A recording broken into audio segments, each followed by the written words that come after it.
අපි 2023 rapid revision එකේ මේ Python සම්බන්ධව guest question number 5 ටියුටර් එක සාකච්ඡා කරන්නේ.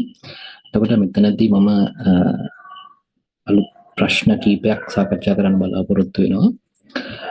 පළවෙනි ප්‍රෝග්‍රෑම් එක විදිහට අපිට ගෙස් කරන්න පුළුවන් මේ වගේ ට්‍රයැන්ගල් නම්බර්. දැන් අපි මේ වෙනකොට ඔය නම්බර් සම්බන්ධ ෆයිබොනාකි ඊට පස්සේ අපි පැස්කල් ට්‍රයැන්ගල් එක ඊට පස්සේ ස්ක්වයර් නම්බර් එක ප්‍රයිම් නම්බර් එක ඊට පස්සේ දැන් මේ අද සාකච්ඡා කරන ඉස්සෙල්ලාම ට්‍රයැන්ගල් නම්බර් එක කියන්නේ ත්‍රිකෝණ සංඛ්‍යා කියන එක n-1 සාමාන්‍ය බෙදීමක් නෙවෙයි ඉන්ටිජර් ඩිවිෂන් එකක්.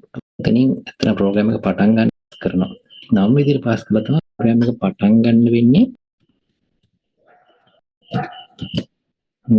කියන නම්බර් එක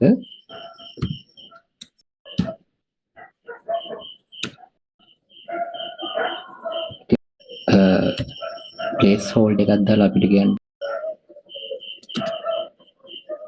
not a triangle number. එතකොට මෙතන පොඩ්ඩක් අපි ඊළඟට අපි බලමු ඊගාට ඉන්නේ 15 වෙනි.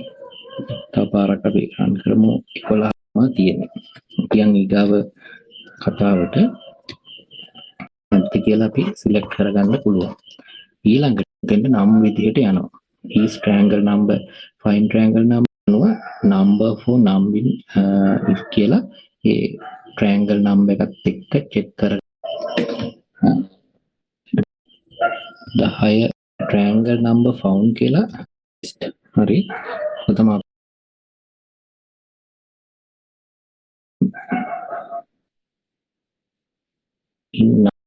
ඉන්න මෙතන කෝල් කරගමු triangle number numbers ටික empty list එකකට හදාගත්තා. ඒ list එක මම මෙතන ගන්නෙ.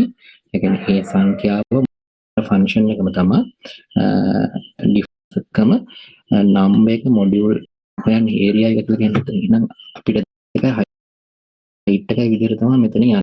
i r වර්ග ටියුට් පහකින් guess Python questions සාකච්ඡා කරා. අපි ඊළඟ ටියුට් එකේ අර මම කතා කරපු 2020 22 21 20 සහ 19 කියන රචනා ප්‍රශ්න 4යි ස්ට්‍රක්චර් ප්‍රශ්න 4යි සාකච්ඡා කරලා මේ කොටස අවසන් කරමු. අපි ඊගා වීඩියෝ එකෙන් හම්බෙමු.